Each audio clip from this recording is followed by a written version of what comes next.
ਸਤਿ ਸ਼੍ਰੀ ਅਕਾਲ, ਸਵਾਗਤ ਹੈ ਸਾਰੇ ਹੀ ਦਰਸ਼ਕਾਂ ਦਾ ਲਾਈਵ ਕਵਰ ਛਾਣ ਦਾ ਇੱਕ ਖਾਸ ਪ੍ਰੋਗਰਾਮ ਲੈ ਕੇ ਹਾਜ਼ਰ ਹੋਏ ਹਾਂ। ਇਸ ਪ੍ਰੋਗਰਾਮ ਦੇ ਵਿੱਚ ਮਸਲੇ ਵੱਖੋ ਵੱਖਰੇ ਨੇ ਜਿਨ੍ਹਾਂ ਦੇ ਉੱਤੇ ਚਰਚਾ ਕਰਾਂਗੇ। ਪੰਜਾਬ ਦੀ ਸਿਆਸਤ ਦੇ ਵਿੱਚੋਂ ਵੱਡੇ ਮਸਲੇ ਉੱਠੇ ਨੇ ਤੇ ਉਧਰ ਦੂਜੇ ਪਾਸੇ ਕਰੋਨਾ ਮਹਾਮਾਰੀ ਹੈ ਜਿਹੜੀ ਉਹ ਵੀ ਹੁਣ ਪੂਰੇ ਮੁਲਕ ਦੇ ਵਿੱਚ ਆਪਣਾ ਵੱਖਰਾ ਸਥਾਨ ਬਣਾਉਂਦੀ ਜਾ ਰਹੀ ਹੈ, ਕਿਉਂਕਿ ਇਸ ਨੂੰ ਲੈ ਕੇ ਵੀ ਚਰਚਾਵਾਂ ਸਿਆਸਤ ਦੇ ਵਿੱਚ ਵੱਡੇ ਪੱਧਰ ਦੇ ਉੱਤੇ ਹੋ ਰਹੀਆਂ ਨੇ। ਇਸ ਦੇ ਉੱਤੇ ਵੀ ਗੱਲਬਾਤ ਰਹੇਗੀ। ਦਿੱਲੀ ਸਿੱਖ ਗੁਰਦੁਆਰਾ ਮੈਨੇਜਮੈਂਟ ਕਮੇਟੀ ਦੀਆਂ ਚੋਣਾਂ ਦੇ ਉੱਤੇ ਵੀ ਚਰਚਾਵਾਂ ਕਰਾਂਗੇ ਤੇ ਨਾਲ ਹੀ ਪੰਜਾਬ ਦੀ ਸਿਆਸਤ ਦੇ ਵਿੱਚ ਸਿੱਧੂ ਹੁਣ ਕਿੱਧਰ ਨੂੰ ਜਾ ਸਕਦੇ ਨੇ ਉਸ ਦੇ ਉੱਤੇ ਵੀ ਚਰਚਾ ਕਰਾਂਗੇ। ਕਿਸਾਨੀ ਅੰਦੋਲਨ ਦੇ ਚੱਲਦਿਆਂ ਇੱਕ ਭਾਜਪਾ ਆਗੂ ਨੇ ਭਾਜਪਾ ਛੱਡ ਦਿੱਤੀ ਹੈ, ਤੇ ਉਹ ਕੌਣ ਹੈ ਤੇ ਉਸ ਦੀ ਵੀ ਚਰਚਾ ਕਰਾਂਗੇ ਕਿ ਆਖਰਕਾਰ ਉਸ ਦਾ ਪਿਛੋਕੜ ਕਿਸ ਤਰ੍ਹਾਂ ਭਾਜਪਾ ਦੇ ਨਾਲ ਜੁੜਿਆ। ਸੋ ਨਾਲ ਹੀ ਗੱਲਬਾਤ ਆਕਸੀਜਨ ਸਿਲੰਡਰਾਂ ਦੇ ਉੱਤੇ ਹੁਣ ਪੰਜਾਬ ਦੇ ਸਮੇਤ ਦਿੱਲੀ ਦੇ ਵਿੱਚ ਵੀ ਸਿਆਸਤ ਹੋਣ ਲੱਗੀ ਹੈ। ਆਕਸੀਜਨ ਦੀ ਘਾਟ ਨੂੰ ਲੈ ਕੇ ਚਰਚਾਵਾਂ ਸਾਹਮਣੇ ਆਉਣ ਲੱਗੀਆਂ ਨੇ। ਗੱਲਬਾਤ ਵੱਖ-ਵੱਖ ਮਸਲਿਆਂ ਤੇ ਕਰਾਂਗੇ। ਸਭ ਤੋਂ ਪਹਿਲਾਂ ਡੱਲਾ ਸਾਹਿਬ ਦਾ ਸਵਾਗਤ, ਫਿਰ ਇੱਕ ਇੱਕ ਕਰਕੇ ਚਰਚਾ ਦੇ ਵੱਲ ਵਧਾਂਗੇ। ਡੱਲਾ ਜੀ ਸਵਾਗਤ ਹੈ ਜੀ। ਬਹੁਤ ਬਹੁਤ ਧੰਨਵਾਦ ਜੀ। ਦੁਨੀਆ ਭਰ ਦੇ ਪੰਜਾਬੀਆਂ ਦਾ ਧੰਨਵਾਦ। ਡੱਲਾ ਸਾਹਿਬ, ਸਭ ਤੋਂ ਪਹਿਲਾਂ ਚਰਚਾ ਕਿਸਾਨ ਅੰਦੋਲਨ ਦੇ ਬਾਰੇ ਕਰਾਂਗੇ ਜੋ ਹੁਣ ਕਰੋਨਾ ਦੇ ਹਾਲਾਤ ਚੱਲਦੇ ਪਏ ਨੇ। ਇਸ ਦੇ ਮੱਦੇਨਜ਼ਰ ਕਈ ਜਗ੍ਹਾਵਾਂ ਦੇ ਉੱਤੋਂ ਇਹ ਵੀ ਚਰਚਾਵਾਂ ਸੀ ਕਿ ਕਿਸਾਨਾਂ ਨੂੰ ਘਰੇ ਭੇਜਿਆ ਜਾਣਾ ਚਾਹੀਦਾ ਕਈ ਮੰਤਰੀਆਂ ਦੇ ਵੱਲੋਂ। ਕੀ ਲੱਗਦਾ ਹੁਣ ਕਿਸਾਨ ਅੰਦੋਲਨ ਦਾ ਹੱਲ ਨਿਕਲੇਗਾ ਇਸ ਮਸਲਿਆਂ ਦੇ ਵਿੱਚ? ਦੇਖੋ, ਮੈਨੂੰ ਇਹ ਲੱਗਦਾ ਕਿ ਇਹ ਵੇਲਾ ਉਹ ਹੈ ਜਦੋਂ ਭਾਰਤ ਦੀ ਸਰਕਾਰ ਨੂੰ ਬਹੁਤ ਗੰਭੀਰਤਾ ਪੂਰਵਕ ਦੋ ਤਿੰਨ ਗੱਲਾਂ ਤੇ ਵਿਚਾਰ ਕਰਨਾ ਚਾਹੀਦਾ ਹੈ। ਦੇਖੋ, ਦਿੱਲੀ ਵਾਲੇ ਮੁੱਖ ਮੰਤਰੀ ਨੇ ਦਿੱਲੀ 'ਚ ਤਾਂ ਲਾਕਡਾਊਨ ਲਾਤਾ। ਅਰਵਿੰਦ ਕੇਜਰੀਵਾਲ 21 ਮਾਰਚ ਨੂੰ ਪੰਜਾਬ 'ਚ ਵੀ ਰੈਲੀ ਕਰਕੇ ਗਿਆ। ਜਿਸ ਦਿਨ ਕੇਜਰੀਵਾਲ ਪੰਜਾਬ 'ਚ ਰੈਲੀ ਕਰਕੇ ਗਿਆ ਸੀ ਉਸ ਦਿਨ ਪੰਜਾਬ 'ਚ ਵੀ ਕੇਸ ਆ ਰਹੇ ਸੀ ਕਿ ਅਰਵਿੰਦ ਕੇਜਰੀਵਾਲ ਨੂੰ ਉਸ ਦਿਨ ਨਹੀਂ ਸੋਚਣਾ ਚਾਹੀਦਾ ਸੀ ਕਿ ਅਸੀਂ ਪੰਜਾਬ 'ਚ ਰੈਲੀ ਕਰਨ ਲੱਗੇ ਹਾਂ ਤੇ ਪੰਜਾਬ 'ਚ ਕੋਵਿਡ ਦੇ ਕੇਸ ਆ ਰਹੇ ਨੇ ਤੇ ਕੱਲ੍ਹ ਨੂੰ ਕੀ ਸਥਿਤੀਆਂ ਹੋਣਗੀਆਂ। ਤੁਸੀਂ ਦੇਖੋ, 2-3 ਦਿਨ ਪਹਿਲਾਂ ਸਾਡਾ ਵੀ ਕੇਸਾਂ ਦਾ ਅੰਕੜਾ 5000 ਤੇ ਪਹੁੰਚ ਗਿਆ ਸੀ। ਉਹ ਤਾਂ ਸ਼ੁਕਰ ਹੈ ਰੱਬ ਦਾ ਕਿ 5000 ਤੋਂ ਅੰਕੜਾ ਥੱਲੇ ਆਇਆ ਸਾਡਾ। ਕੇਜਰੀਵਾਲ ਤਾਂ ਰੈਲੀ ਕਰ ਗਿਆ ਸੀ ਜਦੋਂ ਕੋਵਿਡ ਦੇ ਕੇਸ ਆ ਰਹੇ ਸੀ ਤੇ ਦੁਨੀਆ 'ਚ ਲੋਕ ਚੜ੍ਹਾਈ ਕਰ ਰਹੇ ਸੀ। ਹੁਣ ਦਿੱਲੀ 'ਚ ਉਸ ਕੇਜਰੀਵਾਲ ਨੇ ਲਾਕਡਾਊਨ ਲਾਤਾ ਕਿਉਂਕਿ ਦਿੱਲੀ 'ਚ ਕੇਜਰੀਵਾਲ ਤੋਂ ਕੋਵਿਡ ਕਾਬੂ ਨਹੀਂ ਹੋਇਆ। ਕੋਵਿਡ ਕਿਉਂ ਕਾਬੂ ਹੋਣਾ ਸੀ? ਜੇ ਕੇਜਰੀਵਾਲ ਨੂੰ ਇਹ ਪਤਾ ਹੁੰਦਾ ਵੀ ਮੈਂ ਪੰਜਾਬ 'ਚ ਰੈਲੀ ਕਰਨ ਜਾ ਰਿਹਾ ਉੱਥੇ ਕਿੰਨੇ ਕੇਸ ਆ ਰਹੇ ਹੈ ਤੇ ਉਹ ਦਿੱਲੀ 'ਚ ਵੀ ਗੰਭੀਰ ਹੁੰਦਾ ਵੀ ਨਹੀਂ, ਦਿੱਲੀ 'ਚ ਵੀ ਕੇਸ ਹੌਲੀ ਹੌਲੀ ਵੱਧ ਸਕਦੇ ਨੇ। ਸਗੋਂ ਦੀ ਆਪ ਵਾਲੇ ਤਾਂ ਮੈਂ ਹੈਰਾਨ ਸੀ ਗਗਨ, ਆਪ ਵਾਲੇ ਤਾਂ ਕਹਿੰਦੇ ਸੀ ਦਿੱਲੀ ਮਾਡਲ ਲਾਗੂ ਕਰੋ ਪੰਜਾਬ 'ਚ। ਐਕਸਪੋਜ਼ ਹੋ ਗਿਆ ਦਿੱਲੀ ਦਾ ਮਾਡਲ। ਤਾਂ ਮੈਂ ਆਮ ਆਦਮੀ ਪਾਰਟੀ ਦਾ ਵਿਰੋਧੀ ਨਹੀਂ। ਕੇਜਰੀਵਾਲ ਨੇ ਸਿੱਖਿਆ ਦੇ ਖੇਤਰ 'ਚ ਚੰਗਾ ਕੰਮ ਕੀਤਾ ਸੀ, ਸਿਹਤ ਦੇ ਖੇਤਰ ਦਾ ਤਾਂ ਗੁਬਾਰਾ ਫੁੱਟ ਗਿਆ। ਸਿੱਖਿਆ 'ਚ ਚੰਗਾ ਕੰਮ ਕੀਤਾ, ਬਿਜਲੀ ਵੀ ਸਸਤੀ ਦਿੱਤੀ ਹੈ, ਕੇਜਰੀਵਾਲ ਨੇ ਕਈ ਚੰਗੇ ਕੰਮ ਕੀਤੇ ਨੇ। ਅਬ ਉਹ ਗੁਬਾਰਾ ਫੁੱਟ ਗਿਆ ਹਸਪਤਾਲਾਂ ਦਾ। ਕੀ ਕੇਜਰੀਵਾਲ ਦੀ ਡਿਊਟੀ ਨਹੀਂ ਸੀ? ਹੁਣ ਕੇਜਰੀਵਾਲ ਕੱਲ ਸ਼ਾਮ ਨੂੰ ਟਵੀਟ ਕਰੀ ਜਾਂਦਾ ਸੀ ਵੀ ਕੁਝ ਹਸਪਤਾਲਾਂ 'ਚ ਕੁਝ ਘੰਟਿਆਂ ਦੀ ਆਕਸੀਜਨ ਨਹੀਂ ਰਹਿ ਗਈ, ਸਾਡੇ ਕੋਲੇ ਬੈੱਡ ਖਤਮ ਹੋ ਗਏ। ਕੇਜਰੀਵਾਲ ਦਾ ਫਰਜ਼ ਕੀ ਬਣਦਾ ਸੀ? ਕਿੰਨੇ ਸਟੇਡੀਅਮ ਹੈ, ਕਿੱਡੀ ਸਿਆਸਤ ਕੀਤੀ ਜੀ ਆਪ ਵਾਲਿਆਂ ਨੇ। ਕਹਿੰਦੇ ਜੀ ਕਿਸਾਨਾਂ ਦੇ ਲਈ ਕੇਂਦਰ ਸਰਕਾਰ ਸਟੇਡੀਅਮ ਮੰਗ ਰਹੀ ਸੀ, ਇੱਥੇ ਜੇਲ੍ਹ ਬਣਾਉਣਾ ਚਾਹੁੰਦੇ ਸੀ। ਬੈੱਡ ਲਾ ਦਿੰਦਾ ਹੁਣ ਕੇਜਰੀਵਾਲ ਸਟੇਡੀਅਮਾਂ ਦੇ ਵਿੱਚ। ਸਾਡੇ ਮੁਲਕ 'ਚ ਦੇਖੋ ਕ੍ਰਿਕਟ ਦਾ ਟੂਰਨਾਮੈਂਟ ਚੱਲੀ ਜਾਂਦਾ, IPL 2020, ਖਿਡਾਰੀ ਖੇਡਦੇ ਨੇ, ਉੱਥੇ ਲਾਓ ਬੈੱਡ। ਆ ਦਿੱਲੀ 'ਚ ਫਿਰੋਜ਼ ਸ਼ਾਹ ਕੋਟਲਾ ਮੈਦਾਨ ਹੈ, ਕਿੱਡਾ ਵੱਡਾ ਹੈ ਗਗਨ, ਪਾਓ ਤੇ ਵੱਡੀ ਤਰਪਾਲ ਦਾ ਦਿਓ ਆਰਡਰ। ਜੇ ਤੁਹਾਡੇ ਤੋਂ ਨਹੀਂ ਹੁੰਦੀ ਦਿੱਲੀ ਵਾਲਿਆਂ ਨੂੰ, ਦਿੱਲੀ ਸਿੱਖ ਗੁਰਦੁਆਰਾ ਮੈਨੇਜਮੈਂਟ ਕਮੇਟੀ ਦੀ ਡਿਊਟੀ ਲਾ ਦਿਓ। ਉਹ ਦੁਨੀਆ ਭਰ ਦੇ ਪੰਜਾਬੀਆਂ ਨੂੰ ਸੱਦਾ ਮਾਰ ਦਿਓ ਵੀ ਅਸੀਂ ਹਸਪਤਾਲ ਬਣਾਉਣਾ ਹੈ ਫਿਰੋਜ਼ ਸ਼ਾਹ ਕੋਟਲਾ ਮੈਦਾਨ 'ਚ ਜਾਂ ਕਿਹੜੇ ਵੀ ਸਟੇਡੀਅਮ 'ਚ। ਸ਼ੀਲਾ ਦੀਕਸ਼ਿਤ ਨੇ ਜਿਹੜੇ ਸਟੇਡੀਅਮ ਬਣਾਏ ਸੀ ਏਸ਼ੀਅਨ ਖੇਡਾਂ ਵਾਲੇ, ਓਲੰਪਿਕ ਵਾਲੇ, ਉੱਥੇ ਬਣਾ ਦਿਓ। ਕਹਿ ਦਿਓ ਪੰਜਾਬੀਆਂ ਨੂੰ ਸੱਦਾ, NRIਆਂ ਨੇ ਲਾ ਦੇਣੇ ਨੇ ਉੱਥੇ ਤੰਬੂ ਲਿਆ ਕੇ। ਗੱਲ ਇਹ ਹੈ ਵੀ ਸਰਕਾਰਾਂ ਦੀ ਇੱਛਾ ਸ਼ਕਤੀ ਹੈ ਨਹੀਂ ਗਗਨ ਉਸ ਪਾਸੇ। ਹੁਣ ਜਿਹੜੀ ਤੁਸੀਂ ਕਿਸਾਨਾਂ ਵਾਲੀ ਗੱਲ ਕਰਦੇ ਹੋ ਨਾ, ਇਹ ਤਾਂ ਕਹਿੰਦੇ ਸੀ ਆਪ ਵਾਲੇ ਅਸੀਂ ਕਿਸਾਨਾਂ ਦੇ ਨਾਲ ਆ, ਅਸੀਂ ਹਰ ਸਹੂਲਤ ਉਹਨਾਂ ਨੂੰ ਉਪਲਬਧ ਕਰਾਵਾਂਗੇ। ਕਿੱਥੇ ਗਈਆਂ ਉਹ ਗੱਲਾਂ? ਅਸਲ ਦੇ ਵਿੱਚ ਇਹ ਜਿਹੜੇ ਮਾਡਲ ਨੇ ਨਾ, ਇਹ ਸਿਆਸੀ ਫੈਸਲੇ ਹੁੰਦੇ ਨੇ ਵੀ ਪ੍ਰਸ਼ਾਂਤ ਕਿਸ਼ੋਰ ਜਿਵੇਂ ਕਾਂਗਰਸ ਵਾਲਿਆਂ ਨੇ ਲਿਆਂਦਾ ਵੀ ਪਤਾ ਨਹੀਂ ਪ੍ਰਸ਼ਾਂਤ ਕਿਸ਼ੋਰ ਐਤਕੀ ਕੀ ਕਰ ਦੂ। ਇੱਕ ਵਾਰੀ ਉਹ ਲਾਰੇ ਲੂਰੇ ਚੰਗੇ ਲਵਾਤੇ ਪਿਛਲੀ ਵਾਰੀ, ਉਹ ਹੁਣ ਸਥਿਤੀਆਂ ਬਦਲ ਗਈਆਂ ਗਗਨ। ਲੋਕ ਬੜੇ ਸਿਆਣੇ ਹੋ ਗਏ, ਬੜੇ ਜਾਗਰੂਕ ਹੋ ਗਏ ਲੋਕ ਕਿਉਂ ਨਹੀਂ ਲੀਡਰਾਂ ਨੂੰ ਗੰਭੀਰਤਾ ਨਾਲ ਲੈਂਦੇ? ਇੱਕ ਪਾਸੇ ਲੀਡਰ ਸ਼ਾਮ ਨੂੰ ਕਹੀ ਜਾਂਦੇ ਆ 2 ਗਜ਼ ਦੀ ਦੂਰੀ ਬਣਾ ਕੇ ਰੱਖੋ, ਮਾਸਕ ਪਾ ਕੇ ਰੱਖੋ, ਚਲਾਨ ਕਰੋ 1000 ਰੁਪਈਆ ਜੇ ਕੋਈ ਮੋਟਰਸਾਈਕਲ ਦੇ 2 ਜਣੇ ਬੈਠੇ ਆ ਮਾਸਕ ਨਹੀਂ ਪਾਏ। ਤੇ ਰੈਲੀਆਂ 'ਚ ਲੱਖਾਂ ਦੀ ਭੀੜ, ਕਹਿੰਦੇ ਰੈਲੀਆਂ 'ਚ ਕਿਸੇ ਨੂੰ ਪੁੱਛਦੇ ਨਹੀਂ ਮਾਸਕ। ਰੈਲੀਆਂ 'ਚ ਮੋਢੇ ਨਾਲ ਮੋਢਾ ਜੋੜ ਕੇ ਬੰਦਾ ਬੈਠਾ, ਸਾਹਾਂ ਨਾਲ ਸਾਹ ਜੁੜੀ ਜਾਂਦੇ ਰੈਲੀਆਂ 'ਚ, ਤੇ ਲੀਡਰ ਸਟੇਜਾਂ ਤੇ ਬੈਠੇ ਬੜੇ ਖੁਸ਼ ਨੇ ਤੇ ਗੱਲਾਂ ਕਰੀ ਜਾਂਦੇ ਨੇ ਵੀ ਅਸੀਂ ਕੋਵਿਡ ਲਈ ਆਹ ਕਰਤਾ, ਅਸੀਂ ਕੋਵਿਡ ਲਈ ਆਹ ਕਰਤਾ, ਤੇ ਲੋਕ ਸਾਹਮਣੇ ਜੁੜੇ ਬੈਠੇ ਨੇ। ਇਹਨਾਂ ਦੀਆਂ ਪਾਰਟੀਆਂ ਦੇ ਵਰਕਰ ਨੇ, ਉਹਨਾਂ ਦੇ ਮੂੰਹ ਤੇ ਪਹਿਲਾਂ ਮਾਸਕ ਲਵਾਓ, ਰੈਲੀਆਂ ਰੱਦ ਕਰੋ ਆਪਣੀਆਂ। ਕਿਸਾਨ ਅੰਦੋਲਨ ਬਾਰੇ ਕਈ ਬਿਆਨ ਦੇਈ ਜਾਂਦੇ ਸੀ। ਕਿਸਾਨ ਅੰਦੋਲਨ ਵਾਲੇ ਤਾਂ ਫਿਰ ਫਾਸਲਿਆਂ ਨਾਲ ਬੈਠੇ ਆ, ਆਪਣੇ ਆਪਣੇ ਤੰਬੂ 'ਚ ਬੈਠੇ ਆ। ਹਾਲਾਂਕਿ ਉਹਨਾਂ ਨੂੰ ਵੀ ਮੁਕੰਮਲ ਪ੍ਰਬੰਧ ਕਰਨੇ ਚਾਹੀਦੇ ਨੇ। ਜਿਹੜਾ ਕਿਸਾਨ ਮੋਰਚੇ ਦੀ ਜਿਹੜੀ ਲੀਡਰਸ਼ਿਪ ਹੈ ਨਾ ਗਗਨ, ਉਹਨੂੰ ਬਹੁਤ ਗੰਭੀਰਤਾ ਦੇ ਨਾਲ ਸੋਚਣਾ ਚਾਹੀਦਾ। ਕਿਤੇ ਉਹ ਸਾਡੇ ਕਿਸਾਨ ਨੇ ਜਿਹੜੇ, ਉਹ ਨਾ ਕਿਤੇ ਬਿਮਾਰੀ ਦੀ ਚਪੇਟ 'ਚ ਆ ਜਾਣ। ਉਹਨਾਂ ਨੂੰ ਸਾਰੇ ਪ੍ਰਬੰਧ ਕਰਨੇ ਚਾਹੀਦੇ ਨੇ। ਉਹ ਇਹ ਨਾ ਸੋਚਣ ਵੀ ਅਸੀਂ ਕਿਸਾਨ ਆ, ਅਸੀਂ ਇਕੱਠੇ ਹੋਏ ਬੈਠੇ ਹਾਂ, ਸਾਨੂੰ ਕੁਝ ਨਹੀਂ ਹੋਣਾ। ਦੇਖੋ, ਇਹ ਬਿਮਾਰੀ, ਵਾਇਰਸ ਕਿਸੇ ਨੂੰ ਵੀ ਹੋ ਸਕਦਾ ਹੈ। ਇਸ ਕਰਕੇ ਸਰਕਾਰ ਨੂੰ ਕਿਸਾਨਾਂ ਦੇ ਨਾਲ ਗੱਲਬਾਤ ਕਰਕੇ, ਮੈਨੂੰ ਇਹ ਲੱਗਦਾ ਗਗਨ, ਇਸ ਵਕਤ ਜ਼ਰੂਰੀ ਇਹ ਹੈ ਮੋਦੀ ਸਾਹਿਬ ਨੂੰ, ਇੱਕ ਤਾਂ ਮੋਦੀ ਸਾਹਿਬ ਸਾਰੀਆਂ ਰੈਲੀਆਂ ਰੱਦ ਕਰਨ, ਮੋਦੀ ਸਾਹਿਬ ਆਪਣੀਆਂ ਵੀ ਰੈਲੀਆਂ ਰੱਦ ਕਰ ਦੇਣ, ਦੂਸਰਿਆਂ ਦੀਆਂ ਵੀ ਰੱਦ ਕਰ ਦੇਣ। ਬਲਕਿ ਸੁਪਰੀਮ ਕੋਰਟ ਨੂੰ ਪਾਬੰਦੀ ਲਾ ਦੇਣੀ ਚਾਹੀਦੀ ਹੈ ਵੀ ਮੁਲਕ 'ਚ ਰੈਲੀਆਂ ਹੋਣਗੀਆਂ ਹੀ ਨਹੀਂ, ਨਾ ਮੁਲਕ 'ਚ ਵੋਟਾਂ ਹੋਣਗੀਆਂ ਜਦ ਤੱਕ ਸਥਿਤੀਆਂ ਨਹੀਂ ਠੀਕ ਹੁੰਦੀਆਂ, ਤਾਂ ਗੱਲ ਬਣਨੀ ਹੈ। ਆਹ ਦੇਖ ਲਓ ਅੰਕੜਾ 2 ਲੱਖ 2.5 ਲੱਖ ਵਾਲੇ ਪਾਸੇ ਰੋਜ਼ ਮਰੀਜ਼ ਪੋਜ਼ਿਟਿਵ ਆਈ ਜਾਂਦੇ ਆ। ਔਰ ਇੱਕ ਸਾਡਾ ਹਿੱਸਾ ਮੀਡੀਆ ਦਾ ਜਿਹੜਾ ਡਰਾਈ ਜਾਂਦਾ ਲੋਕਾਂ ਨੂੰ ਵੀ ਆਕਸੀਜਨ ਦੀ ਘਾਟ ਪੈ ਗਈ, ਬੈੱਡਾਂ ਦੀ ਘਾਟ ਪੈ ਗਈ। ਹਰ ਵਿਅਕਤੀ ਨੇ ਹਸਪਤਾਲ ਨਹੀਂ ਜਾਣਾ, ਹਰ ਵਿਅਕਤੀ ਨੂੰ ਆਕਸੀਜਨ ਨਹੀਂ ਲੱਗਣੀ। ਬਹੁਤ ਘੱਟ ਵਿਅਕਤੀ ਨੇ ਜਿਨ੍ਹਾਂ ਨੂੰ ਆਕਸੀਜਨ ਲੱਗਣੀ। ਗਗਨ, ਮੈਨੂੰ ਇੱਥੋਂ ਤੱਕ ਪਤਾ ਲੱਗਿਆ ਕਈ ਲੋਕ ਜਿਹੜੇ ਬੜੇ ਸਿਆਣੇ ਨੇ ਨਾ, ਪੈਸੇ ਵਾਲੇ ਨੇ, ਕਿਉਂਕਿ ਮੈਂ ਤਾਂ ਆਪ ਬਿਮਾਰ ਰਿਹਾ, ਮੈਂ ਤਾਂ ਠੀਕ ਹੋ ਕੇ ਆਇਆ, ਮੈਂ ਘਰੇ ਰਿਹਾ, ਮੈਂ 18-19 ਦਿਨ ਇੱਕੋ ਕਮਰੇ 'ਚ ਰਿਹਾ ਗਗਨ, ਖਾਂਦਾ ਪੀਂਦਾ ਵੀ ਰਿਹਾ, ਮਾੜਾ ਮੋਟਾ ਬੁਖਾਰ ਹੋਇਆ, ਯੋਗਾ ਕਰਦਾ ਰਿਹਾ। ਪੰਜਾਬ ਸਰਕਾਰ ਦੀ ਕੋਵਿਡ ਕਿੱਟ ਸੀ, ਉਹਦੇ 'ਚ ਸਾਰਾ ਕੁਝ ਲਿਖਿਆ ਸੀ, ਕਿਹੜੀ ਕਿਹੜੀ ਦਵਾਈ ਲੈਣੀ। ਆਹ ਬੜਾ ਚੰਗਾ ਕੰਮ ਕੀਤਾ ਪੰਜਾਬ ਸਰਕਾਰ ਨੇ, ਜਿਹੜੀ ਫਤਿਹ ਕੋਵਿਡ ਕਿੱਟ ਹੈ, ਮੈਂ ਤਾਂ ਫਤਿਹ ਪਾਇਆ। ਸਾਰਿਆਂ ਲਈ ਅਰਦਾਸ ਹੈ ਕਿ ਸਾਰੇ ਠੀਕ ਹੋ ਜਾਓ, ਠੀਕ ਹੋ ਸਕਦੇ ਹੋ। ਉਹ ਕੋਵਿਡ ਕਿੱਟ ਮੰਗਾਓ ਜਾਂ ਗੂਗਲ ਤੇ ਪੜ੍ਹੋ, ਉਹ 'ਚ ਸਾਰੀਆਂ ਕਿੰਨੀਆਂ ਦਵਾਈਆਂ ਨੇ। ਆ ਮੈਂ ਦੇਖਦਾ ਦਿੱਲੀ ਵਾਲੇ ਪਾਸੇ, ਆ ਮਹਾਰਾਸ਼ਟਰ, ਮੁੰਬਈ, ਉਹ ਕਿਹੜੀ ਹੈ ਰੈਮਡਿਸਿਵਰ, ਉਹਦੇ ਮਗਰ ਲੋਕ ਭੇਡ ਚਾਲ 'ਚ ਲੱਗੇ ਨੇ। ਉਹ ਦਵਾਈ ਹਸਪਤਾਲ ਤੋਂ ਬਾਹਰ ਤਾਂ ਕੋਈ ਲਾ ਹੀ ਨਹੀਂ ਸਕਦਾ, ਉਹ ਹਸਪਤਾਲ 'ਚ ਬਹੁਤ ਗੰਭੀਰ ਲੋਕਾਂ ਨੂੰ ਉਹ ਦਵਾਈ ਲੱਗਦੀ ਹੈ। ਮੈਂ ਇੱਥੇ ਵੀ ਦੇਖਦਾ ਕਈ ਲੋਕ ਗਗਨ, ਜਿਹੜੇ ਆਮ ਲੋਕ ਨੇ, ਉਹਨਾਂ ਨੂੰ ਲੱਗਦਾ ਵੀ ਆਪਾਂ ਸਾਂਭ ਕੇ ਰੱਖ ਲਈਏ, ਪਹਿਲਾਂ ਹੀ ਕਦੀ ਐਮਰਜੈਂਸੀ 'ਚ ਲੋੜ ਪੈ ਜਾਂਦੀ। ਨਹੀਂ ਲੋੜ ਪੈਣੀ ਕਿਸੇ ਨੂੰ ਹੈ ਐਮਰਜੈਂਸੀ 'ਚ ਰੱਖਣ ਦੀ, ਬਹੁਤ ਘੱਟ ਸਥਿਤੀਆਂ 'ਚ ਉਸ ਦਵਾਈ ਦੀ ਲੋੜ ਪੈਂਦੀ ਹੈ। ਔਰ ਲੋਕਾਂ ਨੇ ਜਿਹੜੀਆਂ ਘਰਾਂ 'ਚ ਖਰੀਦ ਕੇ ਸਾਂਭ ਕੇ ਰੱਖ ਲਈ ਹੈ ਨਾ, ਬਲੈਕ 'ਚ ਲੈ ਕੇ ਗਗਨ, ਉਹਦਾ ਨੁਕਸਾਨ ਹੋ ਰਿਹਾ। ਹੁਣ ਲੋੜਵੰਦਾਂ ਨੂੰ ਉਹ ਮਿਲ ਨਹੀਂ ਰਹੀ। ਸੋ ਸਰਕਾਰ ਨੂੰ ਇਸ ਪਾਸੇ ਧਿਆਨ ਦੇਣਾ ਚਾਹੀਦਾ ਸੀ। ਕੇਜਰੀਵਾਲ ਸਾਹਿਬ ਦੀ ਸਰਕਾਰ ਨੂੰ ਇਸ ਪਾਸੇ ਧਿਆਨ ਦੇਣਾ ਚਾਹੀਦਾ ਸੀ। ਕੇਜਰੀਵਾਲ ਨੂੰ ਚਾਹੀਦਾ ਸੀ ਰੈਮਡਿਸਿਵਰ ਦੀਆਂ ਕੋਈ 25-30 ਲੱਖ ਸ਼ੀਸ਼ੀਆਂ ਸਰਕਾਰੀ ਖਜ਼ਾਨੇ 'ਚ ਰੱਖਦਾ ਹਸਪਤਾਲਾਂ 'ਚ। ਅੱਜ 50 ਲੱਖ ਸ਼ੀਸ਼ੀਆਂ ਉਹਦੀਆਂ ਪਈਆਂ ਹੁੰਦੀਆਂ ਦਿੱਲੀ ਦੇ ਹਸਪਤਾਲਾਂ 'ਚ, ਤੇ ਲੋਕ ਧੱਕੇ ਕਿਉਂ ਖਾਂਦੇ? ਅੱਜ 50 ਲੱਖ ਮਹਾਰਾਸ਼ਟਰ ਦੇ ਹਸਪਤਾਲਾਂ 'ਚ ਪਈਆਂ ਹੁੰਦੀਆਂ, ਕੋਈ 1 ਕਰੋੜ 2 ਕਰੋੜ ਸ਼ੀਸ਼ੀਆਂ ਸਰਕਾਰ ਨੇ ਲੈ ਕੇ ਰੱਖੀਆਂ ਹੁੰਦੀਆਂ ਵੀ ਕਿਤੇ ਵੀ ਐਮਰਜੈਂਸੀ ਹੁੰਦੀ ਹੈ ਹਸਪਤਾਲਾਂ ਨੂੰ ਕਹੋ ਆਹ ਚੱਕੋ ਦਵਾਈ। ਇਸ ਪਾਸੇ ਨਹੀਂ ਧਿਆਨ ਕਰਦੀਆਂ ਪੋਲੀਟੀਕਲ ਪਾਰਟੀਆਂ ਵਾਲੇ ਲੋਕ। ਗਗਨ, ਧਿਆਨ ਪਤਾ ਕਿਸ ਪਾਸੇ ਹੈ ਵੀ ਆਪਣੇ ਪੰਡਾਲ ਦਾ ਸਾਈਜ਼ ਕੀ ਹੋਣਾ ਚਾਹੀਦਾ, ਬੰਦੇ ਆਪਣੇ ਰੈਲੀ 'ਚ ਲੱਖ ਹੋਣੇ ਚਾਹੀਦੇ ਨੇ। ਛੋਟੇ ਛੋਟੇ ਲੀਡਰਾਂ ਦੀਆਂ ਡਿਊਟੀਆਂ ਲਾ ਦਿੰਦੇ ਵੀ ਕਾਕਾ ਤੂੰ 1 ਬੱਸ ਲੈ ਕੇ ਆਉਣੀ, ਤੂੰ 1 ਬੱਸ, ਤੂੰ ਟਰਾਲੀ। ਉਹ ਕਹਿੰਦਾ ਜੀ ਮੈਂ ਤਾਂ ਮੋਟਰਸਾਈਕਲ ਤੇ 3 ਲਿਆਉਂ, ਮੇਰਾ ਕਿਹੜਾ ਕਿਸੇ ਨੇ ਚਲਾਨ ਕਰਨਾ। ਆਹ ਸਥਿਤੀਆਂ ਮੁਲਕ 'ਚ ਬਣੀਆਂ ਹੋਈਆਂ ਨੇ। ਚਾਹੀਦਾ ਕੀ ਸੀ, ਆਕਸੀਜਨ ਦੀ ਪੈਦਾਵਾਰ ਤੇ ਧਿਆਨ ਦਿੰਦੇ ਵੀ ਭਾਈ ਆਕਸੀਜਨ ਸਿਲੰਡਰ ਆਪਾਂ ਵਾਧੂ ਰੱਖ ਲਈਏ। ਆਹ ਦੂਜੇ ਮੁਲਕਾਂ ਦਾ ਹਾਲ ਨਹੀਂ ਦੇਖਿਆ ਸਾਡੇ ਲੋਕਾਂ ਨੇ? ਅਮਰੀਕਾ 'ਚ ਕੀ ਹੋਇਆ, ਬੈਲਜੀਅਮ 'ਚ ਕੀ ਹੋਇਆ, ਇਟਲੀ 'ਚ ਕੀ ਹੋਇਆ, ਯੂਕੇ 'ਚ ਕੀ ਹੋਇਆ। ਉਹ ਲੋਕ ਤਾਂ ਫਿਰ ਸਬਕ ਲੈ ਗਏ। ਸਾਡੇ ਲੋਕ, ਸਾਡੀਆਂ ਸਰਕਾਰਾਂ ਔਰ ਪੋਲੀਟੀਕਲ ਲੀਡਰਸ਼ਿਪ ਦੂਜੀ ਵਾਰੀ ਤਿਆਰ ਹੀ ਨਹੀਂ ਸੀ। ਇਹਨਾਂ ਨੂੰ ਲੱਗਿਆ ਜਿਵੇਂ ਪਹਿਲੀ ਵਾਰੀ ਕੰਮ ਨਿਬੜ ਗਿਆ, ਦੂਜੀ ਵਾਰੀ ਕੁਝ ਨਹੀਂ ਹੋਣਾ। ਅੱਜ ਜਿਵੇਂ ਪਾਕਿਸਤਾਨ ਵਾਲੇ ਪਹਿਲਾਂ ਪਰਵਾਹ ਨਹੀਂ ਸੀ ਨਾ ਕਰਦੇ। ਸੋ ਇਸ ਕਰਕੇ ਹਜੇ ਵੀ ਪਰ ਡਰ ਨਹੀਂ ਪਾਉਣਾ ਚਾਹੀਦਾ। ਸਾਡਾ ਇੱਕ ਹਿੱਸਾ ਮੀਡੀਆ ਦਾ ਜਿਹੜਾ ਡਰ ਪਾਈ ਜਾਂਦਾ, ਉਹ ਡਰ ਨਾ ਪਾਓ ਲੋਕਾਂ ਨੂੰ।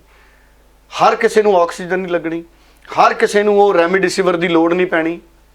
ਘਰ 'ਚ ਆਰਾਮ ਨਾਲ ਲੋਕ ਠੀਕ ਹੋ ਸਕਦੇ ਨੇ। ਸਿਰਫ ਯੋਗਾ ਕਰੋ, ਸਾਹ ਦੀਆਂ ਕਸਰਤਾਂ ਕਰੋ, ਦਵਾਈ ਸਮੇਂ ਸਿਰ ਲਓ, ਆਪਣੀ ਡਾਈਟ ਦਾ ਖਿਆਲ ਰੱਖੋ, ਪਾਣੀ ਮੁਕੰਮਲ ਪੀਓ। ਉਹ ਲਿਖਿਆ ਹੋਇਆ ਸਾਰਾ ਫਤਿਹ ਕਿੱਟ 'ਚ, ਪੰਜਾਬ ਸਰਕਾਰ ਵਾਲੀ 'ਚ, ਪੰਜਾਬ ਵਾਲੇ ਉਹ 'ਚ ਦੇਖ ਲਓ, ਸਾਰਾ ਕੁਝ ਲਿਖਿਆ ਵੀ ਕਿਹੜੀ ਕਿਹੜੀ ਦਵਾਈ ਲੈਣੀ ਹੈ। ਅਸਲ 'ਚ ਡਰ ਕਰਕੇ ਲੋਕ ਜਿਹੜੇ ਨੇ ਉਹ ਕਾਫੀ, ਹੁਣ ਜਿਹੜੀ ਤੁਸੀਂ ਕਿਸਾਨ ਅੰਦੋਲਨ ਦੀ ਗੱਲ ਕਰਦੇ ਹੋ, ਮੈਂ ਉਸ ਪਾਸੇ ਇਹ ਆ ਰਿਹਾ ਵੀ ਹੁਣ ਭਾਰਤ ਦੀ ਸਰਕਾਰ ਨੂੰ ਗਗਨ ਜ਼ਰੂਰੀ ਇਹ ਹੈ ਕਿ ਭਾਰਤ ਦੀ ਸਰਕਾਰ ਕਿਸਾਨ ਮੋਰਚੇ ਦੇ ਆਗੂਆਂ ਦੇ ਨਾਲ ਗੱਲਬਾਤ ਕਰੇ ਔਰ ਭਾਰਤ ਦੀ ਸਰਕਾਰ ਆਪ ਹੀ ਪ੍ਰਸਤਾਵ ਦੇਵੇ। ਪਹਿਲਾਂ ਭਾਰਤ ਦੀ ਸਰਕਾਰ ਨੇ ਕਿਹਾ ਸੀ ਅਸੀਂ 18 ਮਹੀਨਿਆਂ ਲਈ ਮੁਲਤਵੀ ਕਰਦੇ ਹਾਂ। ਮੈਂ ਕਹਿੰਦਾ ਭਾਰਤ ਦੀ ਸਰਕਾਰ ਕਹਿ ਦੇ ਅਸੀਂ ਅਣਮਿੱਥੇ ਸਮੇਂ ਲਈ ਮੁਲਤਵੀ ਕਰਦੇ ਹਾਂ। ਸੁਪਰੀਮ ਕੋਰਟ ਨੇ ਤਾਂ ਪਹਿਲਾਂ ਹੀ ਰੋਕ ਲਾ ਰੱਖੀ ਹੈ। ਹੁਣ ਸਥਿਤੀਆਂ ਦੇਖੋ ਕੀ ਨੇ, ਪੂਰੇ ਮੁਲਕ 'ਚ ਕਿੰਨੇ ਕਿੰਨੇ ਕੇਸ ਆ ਰਹੇ ਨੇ। ਭਾਰਤ ਦੀ ਸਰਕਾਰ ਨੂੰ ਹੁਣ ਚਾਹੀਦਾ ਹੈ ਕਿ ਦੇਸ਼ ਹਿੱਤ 'ਚ, ਕਿਸਾਨ ਹਿੱਤ 'ਚ ਇੱਕ ਵੱਡਾ ਫੈਸਲਾ ਮੋਦੀ ਸਾਹਿਬ ਕਰ ਦੇਣ। ਮੋਦੀ ਸਾਹਿਬ ਦੀ ਬੱਲੇ ਬੱਲੇ ਹੋ ਜਾਣੀ ਹੈ। ਆ ਜਦੋਂ ਕੋਵਿਡ ਠੀਕ ਹੋ ਗਿਆ, ਕਿਸਾਨਾਂ ਨੇ ਧੰਨਵਾਦ ਰੈਲੀ ਕਰ ਲੈਣੀ ਵੀ ਮੋਦੀ ਸਾਹਿਬ ਆ ਜਾਓ ਇਸ ਰੈਲੀ 'ਚ। ਸੋ ਹੁਣ ਮੋਦੀ ਸਾਹਿਬ ਦੇ ਬਹੁਤ ਵੱਡੀ ਜ਼ਿੰਮੇਵਾਰੀ ਹੈ। ਬਜਾਏ ਇਸ ਦੇ ਕਿ ਮੰਤਰੀ ਇਹ ਬਿਆਨ ਦੇਣ ਕਿ ਅਸੀਂ ਕਿਸਾਨਾਂ ਨੂੰ ਆਪਰੇਸ਼ਨ ਕਲੀਨ ਕਰ ਦਾਂਗੇ, ਆਹ ਕਰ ਦਾਂਗੇ, ਐ ਤਾਂ ਫਿਰ ਤੁਸੀਂ ਰੈਲੀਆਂ ਕਰੀ ਜਾਂਦੇ ਹੋ, ਇੱਕ ਪਾਸੇ ਉਹ ਅੜ ਜਾਣਗੇ ਵੀ ਤੁਸੀਂ ਸੁਪਰੀਮ ਕੋਰਟ ਚਲੇ ਜਾਣਗੇ ਕਿਸਾਨ, ਵੀ ਰੈਲੀਆਂ ਤੇ ਰੋਕ ਲਾਓ ਜੀ ਜਾਂ ਤਾਂ। ਬਿਲਕੁਲ। ਸੋ ਇਸ ਕਰਕੇ ਇਹ ਹੱਲ ਤਾਂ ਨਿਕਲਦਾ ਗੱਲਬਾਤ ਨਾਲ। ਹੁਣ ਜ਼ਿੰਮੇਵਾਰੀ ਹੈ, ਮੈਨੂੰ ਲੱਗਦਾ ਸਾਡੇ ਪ੍ਰਧਾਨ ਮੰਤਰੀ ਸਾਹਿਬ ਤੇ ਬਹੁਤ ਵੱਡੀ ਹੈ, ਔਰ ਪ੍ਰਧਾਨ ਮੰਤਰੀ ਸਾਹਿਬ ਨੂੰ ਚਾਹੀਦਾ ਕਿ ਵੱਡਾ ਦਿਲ ਦਿਖਾਉਣ ਔਰ ਕਹਿਣ ਕਿ ਜਦ ਤੱਕ ਕੋਵਿਡ ਦੀਆਂ ਸਥਿਤੀਆਂ ਠੀਕ ਨਹੀਂ ਹੁੰਦੀਆਂ ਤਦ ਤੱਕ ਅਸੀਂ ਕਾਨੂੰਨ ਮੁਲਤਵੀ ਕਰਦੇ ਹਾਂ, ਆਪਾਂ ਬਾਅਦ ਦੇ ਵਿੱਚ ਬੈਠ ਕੇ ਵਿਚਾਰਾਂਗੇ ਕਿ ਇਹ ਕਾਨੂੰਨਾਂ ਨੂੰ ਆਪਾਂ ਕੀ ਸੰਸ਼ੋਧਨ ਕਰਨੇ ਨੇ। ਔਰ ਕਿਸਾਨ ਮੋਰਚੇ ਦੇ ਵੀ ਆਗੂ ਵੀ, ਅਗਰ ਸਰਕਾਰ ਕੋਈ ਪ੍ਰਸਤਾਵ ਲਿਆਉਂਦੀ ਹੈ ਕਿ ਅਸੀਂ 1.5 ਸਾਲ ਲਈ ਮੁਲਤਵੀ ਕਰਦੇ ਹਾਂ ਜਾਂ 2 ਸਾਲ ਲਈ ਜਾਂ 2.5 ਸਾਲ ਲਈ, ਅਗਰ ਕੋਈ ਪ੍ਰਸਤਾਵ ਆਉਂਦਾ ਹੈ ਤੇ ਕਿਸਾਨ ਮੋਰਚੇ ਦੇ ਆਗੂਆਂ ਨੂੰ ਵੀ ਇਸ ਵਕਤ ਸਹਿਮਤੀ ਬਣਾ ਲੈਣੀ ਚਾਹੀਦੀ ਹੈ। 2-2.5 ਸਾਲ ਬਹੁਤ ਹੁੰਦੇ ਨੇ, 2 ਸਾਲਾਂ 'ਚ 18 ਮਹੀਨੇ ਹੁੰਦੇ ਨੇ, 2.5 ਸਾਲਾਂ 'ਚ ਹੋ ਜਾਂਦੇ ਨੇ 18 ਤੇ 6 24 ਮਹੀਨੇ, ਨਹੀਂ ਜ਼ਿਆਦਾ ਹੋ ਜਾਂਦੇ ਨੇ 2.5 ਸਾਲਾਂ 'ਚ 24 ਤੇ 6 30 ਮਹੀਨੇ ਹੋ ਜਾਂਦੇ ਨੇ। ਸੋ ਪਰ ਜੇ ਸਰਕਾਰ ਪ੍ਰਸਤਾਵ ਲਿਆਉਂਦੀ ਹੈ, ਦੇਖੋ 18 ਮਹੀਨੇ ਦਾ ਤਾਂ ਸਰਕਾਰ ਨੇ ਪਹਿਲਾਂ ਹੀ ਲਿਆਂਦਾ ਸੀ, ਸੋ ਲਿਆਉਣਾ ਚਾਹੀਦਾ। ਗਗਨ, ਮੇਰਾ ਸੁਝਾਅ ਇਹ ਹੈ ਕਿ ਮੋਦੀ ਸਾਹਿਬ ਦੀ ਸਰਕਾਰ ਨੂੰ ਇਸ ਵਕਤ ਮੁਲਤਵੀ ਕਰਨਾ ਚਾਹੀਦਾ ਹੈ ਤਾਂ ਕਿ ਕਿਸਾਨ ਤੁਰੰਤ ਵਾਪਸ ਦਿੱਲੀ ਤੋਂ ਆਉਣ, ਆਪਣੇ ਆਪਣੇ ਘਰਾਂ ਨੂੰ ਜਾਣ, ਸੁਰੱਖਿਅਤ ਰਹਿਣ। ਪੰਜਾਬ 'ਚ ਵੀ ਦੇਖੋ ਕਿੰਨੇ ਕੇਸ ਆਉਂਦੇ ਨੇ, ਪੰਜਾਬ 'ਚ ਵੀ ਲਗਾਤਾਰ ਕੇਸ ਆ ਰਹੇ ਨੇ। ਅਜਿਹਾ ਨਹੀਂ ਹੈ ਕਿ ਪੰਜਾਬ 'ਚ ਕੇਸ ਨਹੀਂ ਆ ਰਹੇ। ਸਿਰਫ ਇਸ ਗੱਲ ਤੇ ਅੜੇ ਰਹਿਣਾ ਸਰਕਾਰਾਂ ਵੱਲੋਂ ਵੀ ਔਰ ਕਿਸਾਨਾਂ ਵੱਲੋਂ ਵੀ, ਉਹ ਵੀ ਦੇਸ਼ ਹਿੱਤ 'ਚ ਤੇ ਪਰਿਵਾਰ ਹਿੱਤ 'ਚ ਨਹੀਂ ਹੈਗਾ। ਸੋ ਸਰਕਾਰਾਂ ਨੂੰ ਤੇ ਕਿਸਾਨਾਂ ਨੂੰ, ਦੋਵਾਂ ਨੂੰ ਹੀ ਇਸ ਵਕਤ ਆਪਣੀ ਜ਼ਿੱਦ ਛੱਡ ਕੇ ਗੱਲਬਾਤ ਦੇ ਜ਼ਰੀਏ, ਹੁਣ ਮੋਦੀ ਸਾਹਿਬ ਨੇ ਅੱਗੇ ਕਿੰਨੇ ਵਾਰੀ ਕਹਿਤਾ ਮੈਂ ਇੱਕ ਟੈਲੀਫੋਨ ਦੂਰ ਹਾਂ, ਹੁਣ ਕਿਸਾਨ ਮੋਰਚੇ ਵਾਲੇ ਇੱਕ ਟੈਲੀਫੋਨ ਲਾ ਲੈਣ ਮੰਤਰੀਆਂ ਨੂੰ ਵੀ ਮੰਤਰੀ ਜੀ ਵੀ ਆਹ ਵੇਖ ਲਓ ਸਥਿਤੀਆਂ ਇਹ ਨੇ, ਹਜੇ ਵੀ ਆਪਾਂ ਨਿਬੇੜ ਲਈਏ। ਸੋ ਕਿਸਾਨ ਮੋਰਚੇ ਨੂੰ ਵੀ ਪਹਿਲ ਕਰ ਲੈਣੀ ਚਾਹੀਦੀ ਹੈ ਔਰ ਸਰਕਾਰ ਨੂੰ ਵੀ ਪਹਿਲ ਕਰ ਲੈਣੀ ਚਾਹੀਦੀ ਹੈ। ਇਹ ਮਸਲਾ ਗਗਨ ਤਾਂ ਨਿਬੜਨਾ, ਨਹੀਂ ਤਾਂ ਸਥਿਤੀਆਂ ਜਿਹੜੀਆਂ ਨੇ ਉਹ ਚਿੰਤਾਜਨਕ ਨੇ। ਸੋ ਇਹ ਨੁਕਸਾਨ ਆਪਣਾ ਹੀ ਹੈ, ਮੁਲਕ ਵੀ ਆਪਣਾ, ਸਰਕਾਰ ਵੀ ਆਪਣੀ, ਕਿਸਾਨ ਵੀ ਆਪਣੇ। ਬਿਲਕੁਲ। ਸੋ ਇਹ ਚਰਚਾਵਾਂ ਜ਼ਰੂਰ ਨੇ ਕਿ ਆਉਣ ਵਾਲੇ ਦਿਨਾਂ ਦੇ ਵਿੱਚ ਜਿਹੜਾ ਗੱਲਬਾਤ ਦਾ ਜਿਹੜਾ ਦੌਰ ਫਿਰ ਤੋਂ ਤੁਰ ਸਕਦਾ ਹੈ ਕਿਸਾਨਾਂ ਤੇ ਸਰਕਾਰ ਦੇ ਵਿੱਚ। ਜੇਕਰ ਤੁਰਦਾ ਹੈ ਤਾਂ ਉਮੀਦ ਹੋਏਗੀ ਕਿ ਇਸ ਵਾਰ ਦਾ ਤੁਰਿਆ ਹੋਇਆ ਜਿਹੜੀ ਗੱਲਬਾਤ ਹੈ ਉਹ ਹੱਲ ਦੇ ਵੱਲ ਜ਼ਰੂਰ ਪਹੁੰਚੇਗੀ ਤੇ ਪਹੁੰਚਾਉਣੀ ਜ਼ਰੂਰੀ ਹੈ, ਦੇਸ਼ ਹਿੱਤ 'ਚ ਬਹੁਤ ਜ਼ਰੂਰੀ ਹੈ। ਤੇ ਡੱਲਾ ਸਾਹਿਬ, ਇੱਕ ਭਾਜਪਾ ਲੀਡਰ ਦਾ ਵੀ ਜ਼ਿਕਰ ਆ ਰਿਹਾ ਹੈ ਕੱਲ ਸ਼ਾਮ ਤੋਂ ਹੀ ਕਿ ਉਹ ਭਾਜਪਾ ਲੀਡਰ ਦੇ ਵੱਲੋਂ ਭਾਜਪਾ ਨੂੰ ਛੱਡ ਦਿੱਤਾ ਗਿਆ ਤੇ ਕਿਸਾਨਾਂ ਦੇ ਨਾਲ ਜਾ ਕੇ ਖੜੇ ਹੋ ਗਏ ਨੇ। ਮੈਂ ਕਹਿੰਦਾ ਕਿ ਉਹਨਾਂ ਦਾ ਵੀ ਜ਼ਿਕਰ ਜ਼ਰੂਰ ਕਰ ਲਈਏ। ਹਰਿਆਣਾ ਦੇ ਵਿੱਚ ਇੱਕ ਵੱਡੇ ਚੇਅਰਮੈਨ ਰਹਿ ਚੁੱਕੇ ਨੇ ਸਾਬਕਾ ਬੀਜ ਨਿਗਮ ਦੇ, ਪਵਨ ਬੈਨੀਪਾਲ, ਕਿਸੇ ਸਮੇਂ ਭਾਜਪਾ ਦੀ ਟਿਕਟ ਤੋਂ ਚੋਣ ਵੀ ਲੜੇ ਸੀ ਗਗਨ। ਸੋ ਸਿਰਸੇ ਗਏ ਸੀ ਕਿਸਾਨਾਂ ਦੇ ਪ੍ਰੋਗਰਾਮ 'ਚ, ਉੱਥੇ ਉਹਨਾਂ ਨੇ ਮੰਚ ਤੋਂ ਐਲਾਨ ਕਰਤਾ ਵੀ ਮੈਂ ਭਾਰਤੀ ਜਨਤਾ ਪਾਰਟੀ ਦਾ ਸਾਥ ਛੱਡਦਾ। ਉਹ ਕਹਿੰਦੇ ਮੈਂ ਕਈ ਵਾਰੀ ਆਪਣੇ ਪੱਧਰ ਤੇ ਆਵਾਜ਼ ਚੁੱਕੀ, ਬੀਜੇਪੀ ਦੇ ਵੱਡੇ ਵੱਡੇ ਲੀਡਰਾਂ ਨੂੰ ਇਹ ਗੱਲ ਪਹੁੰਚਾਈ ਕਿ ਕਿਸਾਨਾਂ ਨਾਲ ਸਰਬਸੰਮਤੀ ਨਾਲ ਮਸਲਾ ਨਿਬੇੜਿਆ ਜਾਵੇ, ਪਰ ਅੱਜ ਤੱਕ ਕੋਈ ਫੈਸਲਾ ਨਹੀਂ ਹੋਇਆ। ਸੋ ਇਹ ਹਰਿਆਣੇ 'ਚ ਬੀਜੇਪੀ ਨੂੰ ਕਾਫੀ ਵੱਡਾ ਝਟਕਾ ਹੈ ਗਗਨ। ਔਰ ਪਵਨ ਬੈਨੀਪਾਲ ਇੱਕ ਵੱਡੇ ਲੀਡਰ ਸੀ, ਹਰਿਆਣਾ ਬੀਜ ਨਿਗਮ ਹੈ ਉਹਦੇ ਸਾਬਕਾ ਚੇਅਰਮੈਨ ਸੀ। ਸੋ ਇਸ ਕਰਕੇ ਮੈਨੂੰ ਇਹ ਲੱਗਦਾ ਹੈ ਕਿ ਉਹਨਾਂ ਨੇ ਕਿਸਾਨਾਂ ਦੇ ਸਮਰਥਨ 'ਚ ਆਪਣਾ ਜਿਹੜਾ ਅਸਤੀਫਾ ਸੌਂਪਿਆ। ਹਾਲਾਂਕਿ ਉਹਨਾਂ ਨੇ ਲੇਟ ਅਸਤੀਫਾ ਦਿੱਤਾ, ਬਹੁਤ ਪਹਿਲਾਂ ਹੀ ਉਹਨਾਂ ਨੂੰ ਅਸਤੀਫਾ ਦੇ ਦੇਣਾ ਚਾਹੀਦਾ ਸੀ ਜੇ ਉਹ ਅਸਤੀਫਾ ਦੇਣਾ ਚਾਹੁੰਦੇ ਸੀ। ਪਰ ਇਹਨਾਂ ਅਸਤੀਫਿਆਂ ਦੀ ਸਿਆਸਤ ਤੋਂ ਬਾਹਰ ਆ ਕੇ ਜੇ ਮੈਂ ਗੱਲ ਕਰਾਂ ਗਗਨ, ਤਾਂ ਇਸ ਵਕਤ ਸਰਕਾਰ ਔਰ ਕਿਸਾਨ, ਇਹਨਾਂ ਦੋਵਾਂ ਤੇ ਬਹੁਤ ਵੱਡੀ ਜ਼ਿੰਮੇਵਾਰੀ ਹੈ, ਕਿਸਾਨ ਲੀਡਰਾਂ ਤੇ ਖਾਸ ਤੌਰ ਤੇ, ਕਿਉਂਕਿ ਹਜ਼ਾਰਾਂ ਦੀ ਗਿਣਤੀ ਜਿਹੜੇ ਕਿਸਾਨ ਨੇ ਉਹ ਇਸ ਅੰਦੋਲਨ ਨਾਲ ਜੁੜੇ ਹੋਏ ਨੇ। ਕਿਸਾਨ ਲੀਡਰ ਤੇ ਸਰਕਾਰਾਂ ਨੂੰ ਹੁਣ ਪਹਿਲ ਕਰ ਲੈਣੀ ਚਾਹੀਦੀ ਹੈ, ਪੰਜਾਬ ਹਿੱਤ 'ਚ, ਦੇਸ਼ ਹਿੱਤ 'ਚ। ਜੀ। ਤੇ ਡੱਲਾ ਸਾਹਿਬ, ਇਸ ਦੇ ਨਾਲ ਹੀ ਸਿੱਧੂ ਸਾਹਿਬ ਦਾ ਇੱਕ ਵਾਰ ਫਿਰ ਤੋਂ ਜ਼ਿਕਰ ਜਿਹੜਾ ਪੰਜਾਬ ਦੀ ਸਿਆਸਤ ਦੇ ਵਿੱਚ ਹੋਣ ਲੱਗਿਆ, ਕਿਉਂਕਿ ਜਦੋਂ ਚਿੱਠੀ ਲਿਖਦੇ ਨੇ, ਚਿੱਠੀ ਤੋਂ ਬਾਅਦ ਨਵਜੋਤ ਸਿੰਘ ਸਿੱਧੂ ਇੱਕ ਵੀਡੀਓ ਵੀ ਜਾਰੀ ਕਰਦੇ ਨੇ। ਫਿਰ ਚਰਚਾਵਾਂ ਨੇ ਕਿ ਨਵਜੋਤ ਸਿੰਘ ਸਿੱਧੂ ਹੁਣ ਵਿਰੋਧੀਆਂ ਦੇ ਉੱਤੇ ਵੀ ਉਸੇ ਤਰ੍ਹਾਂ ਸਰਗਰਮ ਨਜ਼ਰ ਆ ਰਹੇ ਨੇ ਜਿਸ ਤਰ੍ਹਾਂ ਉਹ ਆਪਣਿਆਂ ਦੀ ਗਲਤੀਆਂ ਕੱਢ ਰਹੇ ਨੇ। ਕੀ ਲੱਗਦਾ ਹੁਣ ਨਵਜੋਤ ਸਿੰਘ ਸਿੱਧੂ ਕਿਹੜੀ ਸਿਆਸਤ ਦੇ ਦੌਰ ਦੇ ਵਿੱਚ ਨੇ, ਕੀ ਕਰ ਸਕਦੇ ਨੇ ਨਵਜੋਤ ਸਿੰਘ ਸਿੱਧੂ? ਇਹ ਸਭ ਦੇ ਮਨ 'ਚ ਦੋ ਚਿੱਤੀਆਂ ਹੁਣ ਆ ਚੁੱਕੀਆਂ ਨੇ। ਦੇਖੋ, ਪਹਿਲੀ ਤਾਂ ਗੱਲ ਇਹ ਹੈ ਵੀ ਦੇਸ਼ ਦੇ ਸਾਰੇ ਲੀਡਰਾਂ ਨੂੰ ਨਵਜੋਤ ਸਿੰਘ ਸਿੱਧੂ ਦੇ ਢੰਗ ਤਰੀਕੇ ਦਾ ਪਾਲਣਾ ਕਰਨਾ ਚਾਹੀਦਾ। ਰਾਹੁਲ ਗਾਂਧੀ ਵੀ ਰੈਲੀਆਂ ਕਰ ਰਹੇ ਸੀ ਥਾਂ ਥਾਂ ਜਾ ਕੇ, ਆ ਪੋਜ਼ਿਟਿਵ ਹੋ ਗਏ। ਮੋਦੀ ਸਾਹਿਬ ਨੂੰ ਵੀ ਰੈਲੀਆਂ 'ਚ ਨਹੀਂ ਜਾਣਾ ਚਾਹੀਦਾ, ਅਮਿਤ ਸ਼ਾਹ ਨੂੰ ਵੀ। ਇਹ ਸਾਰੇ ਸਾਡੇ ਲੀਡਰ ਸਿਆਣੀਆਂ ਉਮਰਾਂ ਦੇ ਨੇ, ਸਾਨੂੰ ਇਹਨਾਂ ਸਾਰਿਆਂ ਦੀ ਬੜੀ ਚਿੰਤਾ ਹੈ, ਕਿੱਡੀ ਇਹਨਾਂ ਦੀ ਸਿਆਣੀ ਉਮਰ ਹੈ ਸਾਰਿਆਂ ਦੀ। ਰਾਹੁਲ ਗਾਂਧੀ ਤਾਂ ਚਲੋ ਹਜੇ 50 ਦੇ ਲੱਗ ਗਈ ਆ ਮੇਰੇ ਖਿਆਲ, 50 ਜਾਂ 51 ਦਾ। ਇਹਨਾਂ ਨੂੰ ਨਵਜੋਤ ਸਿੰਘ ਸਿੱਧੂ ਤੋਂ ਸਿੱਖਣਾ ਚਾਹੀਦਾ ਘਰ ਬੈਠ ਕੇ ਪ੍ਰਚਾਰ ਕਿਵੇਂ ਕਰੀਦਾ। ਘਰ ਬਹਿ ਕੇ ਤੁਸੀਂ ਪ੍ਰੈਸ ਕਾਨਫਰੰਸ ਕਰ ਲਓ, ਆਪਣੀ ਗੱਲ ਕਰ ਲਓ। ਨਵਜੋਤ ਸਿੰਘ ਸਿੱਧੂ ਇੱਕ ਟਵੀਟ ਵੀ ਕਰਦਾ, ਸਾਰਾ ਦਿਨ ਚੈਨਲਾਂ ਤੇ ਚੱਲਦਾ ਰਹਿੰਦਾ, ਤੁਸੀਂ ਕਰ ਲਓ। ਸੋ ਇਸ ਕਰਕੇ ਬੜਾ ਜ਼ਰੂਰੀ ਹੈ ਸਾਡੇ ਪੋਲੀਟੀਕਲ ਲੀਡਰਾਂ ਦੇ ਲਈ ਕਿ ਉਹ ਰੈਲੀਆਂ ਰੂਲੀਆਂ ਛੱਡਣ, ਸੋਸ਼ਲ ਮੀਡੀਆ ਨੂੰ ਵਰਤਣ, ਫੇਸਬੁੱਕ ਤੇ ਬਿਆਨ ਦੇਣ, YouTube ਤੇ ਬਿਆਨ ਦੇਣ, ਪ੍ਰੈਸ ਕਾਨਫਰੰਸ ਰੱਖ ਲੈਣ, ਵੀਡੀਓ ਕਾਨਫਰੰਸਿੰਗ ਦੇ ਜ਼ਰੀਏ ਰੱਖ ਲੈਣ, ਜਾਂ ਆਪਣੇ ਵਿਹੜੇ 'ਚ ਰੱਖ ਲੈਣ, ਦੂਰ ਦੂਰ ਬਹਿ ਜਾਣ। ਜਿਵੇਂ ਅਸੀਂ ਬਹੁਤ ਦੂਰ ਦੂਰ ਬੈਠੇ ਹਾਂ, ਇਹ ਇੱਕ ਖੂੰਜੇ 'ਚ ਬੈਠੇ ਨੇ, ਮੈਂ ਇੱਕ ਖੂੰਜੇ 'ਚ ਬੈਠਾ। ਸੋ ਇਹ ਸਾਨੂੰ ਬਚਾਅ ਤਾਂ ਕਰਨਾ ਹੀ ਪਏਗਾ ਨਾ। ਸੋ ਇਸ ਕਰਕੇ ਦੇਖੋ ਨਵਜੋਤ ਸਿੰਘ ਸਿੱਧੂ ਸਰਗਰਮ ਹੈ, ਉਹਨੇ ਆ ਨਸ਼ਿਆਂ ਦੇ ਮੁੱਦੇ ਤੇ ਬੋਲਿਆ, ਅਕਾਲੀ ਦਲ ਤੇ ਵੀ ਉਹਨੇ ਖੁੱਲ੍ਹ ਕੇ ਵਾਰ ਕੀਤੇ। ਨਵਜੋਤ ਸਿੰਘ ਸਿੱਧੂ ਨੇ ਜਿਹੜੀ ਕੱਲ ਵੀਡੀਓ ਜਾਰੀ ਕੀਤੀ ਹੈ, ਹਾਲਾਂਕਿ ਉਹ ਪੁਰਾਣੀਆਂ ਵੀਡੀਓ ਸੀ, ਲੇਕਿਨ ਨਵਜੋਤ ਸਿੰਘ ਸਿੱਧੂ ਨੂੰ ਕਲਾ ਹੈ ਕਿ ਮੁੱਦਿਆਂ ਨੂੰ ਕਿਵੇਂ ਚੱਕਣਾ ਹੈ, ਔਰ ਨਵਜੋਤ ਸਿੰਘ ਸਿੱਧੂ ਨੇ ਤਿਆਰੀ ਖਿੱਚ ਲਈ। ਮੈਂ ਤਾਂ ਇਹ ਕਹੂੰਗਾ 2022 ਦੀ, ਇਹ ਸਪਸ਼ਟ 2022 ਦੀ ਤਿਆਰੀ ਦਿਖ ਰਹੀ ਹੈ, ਔਰ 2022 ਚ ਪੰਜਾਬ ਨੂੰ ਕਿਰਦਾਰਾਂ ਦੀ ਲੜਾਈ ਦੇ ਰੂਪ ਦੇ ਵਿੱਚ ਲੋਕ ਦੇਖ ਰਹੇ ਨੇ ਕਿ 2022 ਦੇ ਵਿੱਚ ਅਸੀਂ ਪਾਰਟੀਆਂ ਨਹੀਂ ਕਿਰਦਾਰ ਦੇਖਣੇ, ਔਰ ਨਵਜੋਤ ਸਿੰਘ ਸਿੱਧੂ ਇੱਕ ਮੂਹਰੀ ਕਤਾਰ ਦਾ ਕਿਰਦਾਰ ਹੈ ਗਗਨ। ਔਰ 2022 ਦੇ ਲਈ ਮੈਂ ਅੱਗੇ ਵੀ ਕਹਿਣਾ ਹੁੰਦਾ, ਭਾਵੇਂ ਕਿਸੇ ਨੂੰ ਚੰਗਾ ਲੱਗੇ ਭਾਵੇਂ ਕਿਸੇ ਨੂੰ ਮਾੜਾ, ਵੱਡੀ ਗਿਣਤੀ 'ਚ ਪੰਜਾਬ ਦੇ ਲੋਕ ਨੇ ਜਿਹੜੇ ਨਵਜੋਤ ਸਿੰਘ ਸਿੱਧੂ ਨੂੰ ਮੁੱਖ ਮੰਤਰੀ ਦੇਖਣਾ ਚਾਹੁੰਦੇ ਨੇ, ਕਿਉਂਕਿ ਨਵਜੋਤ ਸਿੰਘ ਸਿੱਧੂ ਦੀ ਸਾਫ਼ ਗੋਈ ਹੈ, ਸਪਸ਼ਟ ਹੈ। ਫੂਲਕਾ ਸਾਹਿਬ ਦੀ ਚਿੱਠੀ ਆਈ, ਅਗਲੇ ਦਿਨ ਨਵਜੋਤ ਸਿੰਘ ਸਿੱਧੂ ਨੇ ਜਵਾਬ ਦਿੱਤਾ। ਅਸੀਂ ਅਸਤੀਫੇ ਦੀ ਗੱਲ ਛੇੜੀ, ਅਗਲੇ ਦਿਨ ਨਵਜੋਤ ਸਿੰਘ ਸਿੱਧੂ ਨੇ ਜਵਾਬ ਦਿੱਤਾ। ਇਹਦਾ ਮਤਲਬ ਹੁੰਦਾ ਹੈ ਗਗਨ ਕਿ ਇੱਕ ਲੀਡਰ ਹੈ ਜਿਹੜਾ ਉਹ ਬੜਾ ਜ਼ਿੰਮੇਦਾਰ ਹੈ, ਉਹ ਹਰ ਗੱਲ ਨੂੰ ਸੂਬੇ ਦੀ ਨੂੰ ਗੰਭੀਰਤਾ ਦੇ ਨਾਲ ਲੈਂਦਾ ਹੈ, ਭਾਵੇਂ ਕਿਸੇ ਆਮ ਵਿਅਕਤੀ ਨੇ ਕੀਤੀ ਹੈ, ਭਾਵੇਂ ਹਰਵਿੰਦਰ ਸਿੰਘ ਫੂਲਕਾ ਵਰਗੇ ਕਿਸੇ ਸੀਨੀਅਰ ਵਕੀਲ ਨੇ ਕੀਤੀ ਹੈ। ਔਰ ਇਹੀ ਲੀਡਰਸ਼ਿਪ ਸਾਨੂੰ ਚਾਹੀਦੀ ਹੈ ਜਿਹੜੇ ਹਰ ਚੀਜ਼ ਨੂੰ ਬਹੁਤ ਗੰਭੀਰਤਾ ਦੇ ਨਾਲ ਲੈਣ। ਮੈਂ ਦਾਅਵੇ ਨਾਲ ਕਹਿ ਸਕਦਾ ਗਗਨ, ਅੱਜ ਨਵਜੋਤ ਸਿੰਘ ਸਿੱਧੂ ਕੋਲੇ ਵੱਡੀ ਜ਼ਿੰਮੇਵਾਰੀ ਹੁੰਦੀ ਤੇ ਕੋਵਿਡ ਕਰਕੇ ਨਾ ਤਾਂ ਸਿਲੰਡਰਾਂ ਦੀ ਕਮੀ ਹੁੰਦੀ, ਨਾ ਕੋਵਿਡ ਕਰਕੇ ਬੈੱਡਾਂ ਦੀ ਕਮੀ ਹੁੰਦੀ, ਨਾ ਕੋਵਿਡ ਕਰਕੇ ਆਕਸੀਜਨ ਦੀ ਕਮੀ ਹੁੰਦੀ। ਕਿਉਂਕਿ ਯੋਜਨਾਕਾਰ ਲੀਡਰ ਚਾਹੀਦੇ ਸਾਨੂੰ, ਜਿਹੜੇ ਯੋਜਨਾ ਬਣਾ ਕੇ ਵਕਤ ਤੋਂ ਪਹਿਲਾਂ ਉਹਦਾ ਹੱਲ ਕੱਢ ਕੇ ਕੋਲੇ ਰੱਖਣ, ਫਾਰਮੂਲਾ ਕੱਢ ਕੇ ਰੱਖਣ। ਇਹ ਬੜਾ ਜ਼ਰੂਰੀ ਹੈ। ਔਰ ਸਿੱਧੂ ਨੇ ਸਾਰੇ ਮੁੱਦੇ ਚੱਕ ਲਏ, 2022 ਦੀ ਤਿਆਰੀ ਕਰ ਲਈ।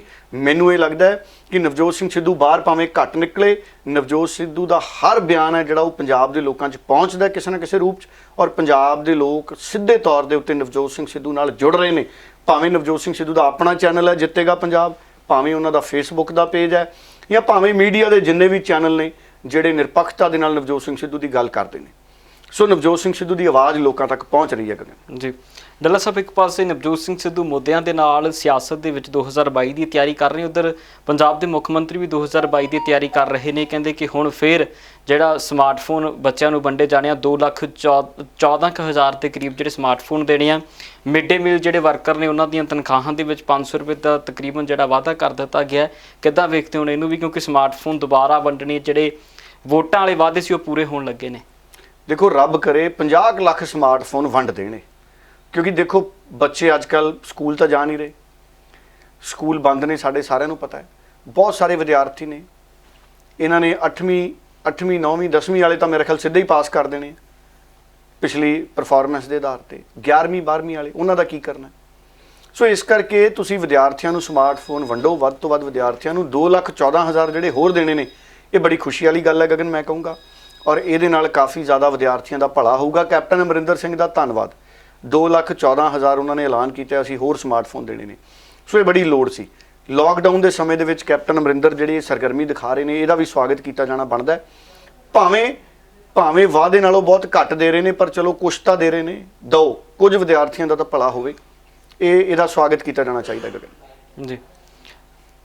ਤੇ ਡੱਲਾ ਸਾਹਿਬ, ਇਸ ਦੇ ਨਾਲ ਹੀ ਗੱਲਬਾਤ ਜੇਕਰ ਹੁਣ ਅੱਗੇ ਵਧਾਈਏ, ਹੁਣ ਪੰਜਾਬ ਦੇ ਵਿੱਚੋਂ ਵੀ ਜਿਸ ਤਰ੍ਹਾਂ ਦੇ ਹਾਲਾਤ ਨੇ ਕੋਵਿਡ ਦੇ, ਮੈਂ ਕਹਿੰਦਾ ਉਹਨਾਂ ਦਾ ਜ਼ਿਕਰ ਵੀ ਜ਼ਰੂਰ ਕਰ ਲਈ, ਕਿਉਂਕਿ ਪੰਜਾਬ ਦੇ ਹਸਪਤਾਲਾਂ ਦੇ ਵਿੱਚ ਵੀ ਕਈ ਜਗ੍ਹਾਵਾਂ ਦੇ ਉੱਤੇ ਚਰਚਾਵਾਂ ਆਈਆਂ ਸੀ ਕਿ ਕੋਈ ਬਹੁਤੇ ਵਧੀਆ ਪ੍ਰਬੰਧ ਨਹੀਂ ਨੇ ਤੇ ਉੱਥੇ ਵੀ ਪ੍ਰਬੰਧ ਹੋਣੇ ਚਾਹੀਦੇ ਨੇ। ਤੇ ਦੂਜੇ ਪਾਸੇ ਦਿੱਲੀ ਦੇ ਵਿੱਚ ਦਿੱਲੀ ਸੇ ਗੁਰਦੁਆਰਾ ਮੈਨੇਜਮੈਂਟ ਕਮੇਟੀ ਦੇ ਪ੍ਰਬੰਧਾਂ ਨੂੰ ਕਿੱਦਾਂ ਵੇਖ ਰਹੇ ਹੋ, ਕਿਉਂਕਿ ਘਰਾਂ ਤੱਕ ਲੰਗਰ ਪਹੁੰਚਾਉਣ ਦਾ ਕੰਮ ਜਿਹੜੇ ਘਰਾਂ ਦੇ ਵਿੱਚ ਆਈਸੋਲੇਟ ਨੇ ਉਹਦਾ ਵੀ ਜ਼ਿਕਰ ਕਰਨਾ ਜ਼ਰੂਰ ਬਣਦਾ। ਦੇਖੋ, ਇਹ ਸਰਕਾਰਾਂ ਨੂੰ ਦੇਖਣਾ ਚਾਹੀਦਾ, ਕੇਂਦਰ ਸਰਕਾਰ ਨੂੰ ਵੀ ਦੇਖਣਾ ਚਾਹੀਦਾ। ਦਿੱਲੀ ਸਿੱਖ ਗੁਰਦੁਆਰਾ ਮੈਨੇਜਮੈਂਟ ਕਮੇਟੀ 'ਚ ਟੀਮ ਭੇਜਣੀ ਚਾਹੀਦੀ ਗੁਰਦੁਆਰਾ ਸਾਹਿਬਾਨਾਂ ਦੇ ਵਿੱਚ। ਅਰਵਿੰਦ ਕੇਜਰੀਵਾਲ ਨੂੰ ਤਾਂ ਖਾਸ ਤੌਰ ਤੇ, ਦਿੱਲੀ ਦਾ ਮੁੱਖ ਮੰਤਰੀ। ਔਰ ਮੈਂ ਦਿੱਲੀ 'ਚ ਦੇਖ ਰਿਹਾ ਸੀ ਜਿਹੜੇ ਸਾਡੇ ਕਾਮੇ ਨੇ ਦੂਜੇ ਸੂਬਿਆਂ ਵਾਲੇ, ਉਹ ਛੱਡ ਬੱਸਾਂ ਵਾਲੇ ਜੇ 1000 ਕਿਰਾਇਆ 800 ਕਿਰਾਇਆ 2-2000 ਮੰਗੀ ਜਾਂਦੇ। ਦੱਸੋ, ਇਹੋ ਜਿਹੀ ਸਿੱਖਿਆ ਦਿੱਤੀ ਹੈ ਸਾਨੂੰ ਸਾਡੀ ਸੱਭਿਆਚਾਰ ਨੇ, ਸੰਸਕ੍ਰਿਤੀ ਨੇ। ਲੋੜ ਵੇਲੇ ਤੁਸੀਂ ਪੰਜਾਬੀਆਂ ਨੂੰ ਕਹੋ ਮੁਫਤ 'ਚ ਛੱਡ ਕੇ ਆਉਣਗੇ। ਮੈਨੂੰ ਯਾਦ ਹੈ ਪਿਛਲੀ ਵਾਰੀ ਕੋਵਿਡ ਸਮੇਂ ਕਿੰਨੇ ਲੋਕਾਂ ਨੂੰ ਸ਼ੰਭੂ ਬੈਰੀਅਰ ਪਾਰ ਕਰਾਇਆ ਪੰਜਾਬੀਆਂ ਨੇ। ਸਾਈਕਲ ਵਾਲਾ ਸਾਈਕਲ ਤੇ ਬਿਠਾ ਕੇ ਲੈ ਜਾਂਦਾ ਸੀ ਗਗਨ GT ਰੋਡ ਤੇ, ਵੀ ਕੋਈ ਨਹੀਂ ਅਸੀਂ ਛੱਡੇ ਆਉਂਦੇ ਹਾਂ, ਸ਼ਾਮ ਤੱਕ ਮੁੜ ਆਵਾਂਗੇ। ਬਿਲਕੁਲ। ਸੋ ਦਿੱਲੀ 'ਚ ਮੈਂ ਹੈਰਾਨ ਹਾਂ, ਇਨਸਾਨੀਅਤ ਕਿੱਥੇ ਚਲੀ ਗਈ? ਔਰ ਦਿੱਲੀ ਦੇ ਮੁੱਖ ਮੰਤਰੀ ਨੂੰ ਜ਼ਿੰਮੇਵਾਰੀ ਨਿਭਾਉਣੀ ਚਾਹੀਦੀ ਸੀ। ਜਿਹੜੇ ਲੋਕ ਆਪਾਂ ਨੂੰ ਆਪਣੇ ਘਰਾਂ ਨੂੰ ਜਾਣਾ ਚਾਹੁੰਦੇ ਨੇ, ਹੁਣ ਕਿਉਂ ਨਹੀਂ ਕੇਜਰੀਵਾਲ ਨੇ ਬੱਸਾਂ ਲਾਈਆਂ ਉਹਨਾਂ ਲਈ? ਕਿਉਂ ਉਹ ਮਹਿੰਗਾ ਕਿਰਾਇਆ ਦੇ ਕੇ ਘਰੇ ਜਾਣ ਨੂੰ ਮਜਬੂਰ ਹੈ? ਹੁਣ ਮੈਨੂੰ ਸਮਝ ਨਹੀਂ ਆਉਂਦਾ, ਆਪ ਵਾਲੇ ਜਿਹੜੇ ਕੇਜਰੀਵਾਲ ਮਾਡਲ ਦੀ ਗੱਲ ਕਰਦੇ, ਔਰ ਕੇਜਰੀਵਾਲ ਮਾਡਲ ਹੈ ਕੀ ਹੈ ਜੀ? ਇਹ ਫਿਲਮੀ ਦੀ ਗੱਲ ਕਰਦੇ ਆ ਕਈ ਵਾਰੀ ਜੀ। ਹਰ ਗੱਲ ਤੇ ਕੇਜਰੀਵਾਲ ਮਾਡਲ ਪੰਜਾਬ 'ਚ ਲਾਗੂ ਕਰਾਂਗੇ। ਇਹੋ ਜਿਹਾ ਕੇਜਰੀਵਾਲ ਮਾਡਲ ਨਹੀਂ ਚਾਹੀਦਾ ਸਾਨੂੰ ਜਿਹਦੇ 'ਚ ਆਕਸੀਜਨ ਦੀ ਕਮੀ ਹੋ ਜੇ, ਐਡੀ ਬੈੱਡ ਨਾ ਸਾਨੂੰ ਮਿਲਣ। ਕੇਜਰੀਵਾਲ ਕੋਲੇ ਵਕਤ ਸੀ। ਕੇਜਰੀਵਾਲ ਕਿੱਡਾ ਕਾਬਲ ਅਫਸਰ ਹੈ, ਕਿੱਡਾ ਸਿਆਣਾ ਅਫਸਰ ਹੈ।